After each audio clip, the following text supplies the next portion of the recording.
Sushma. Tirupati alias Devji తమ్ముడు కూతురు నేను.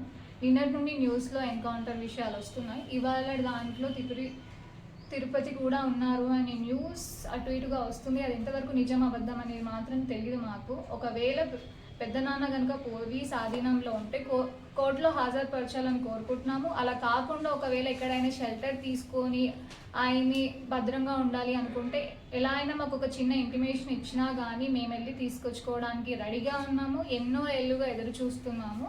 ఆయన వచ్చేస్తే చాలా బాగుంటుందని కోరుకుంటున్నాం. ఆయన ప్రాణాలకు ఎలాంటి హాని కలగద్దు అని చాలా బలంగా ఆయన ఫ్యామిలీ మెంబర్స్ కోరుకుంటున్నారు. ఆయన బాగానే ఉంటారని కూడా నమ్ముతున్నాం. ఉమ్మడి కరీంనగర్ జిల్లా కొరుట్ల దేవ్జీ తిరుపతి అలియాస్ దేవ్జీ మా సొంత అన్నయ్య.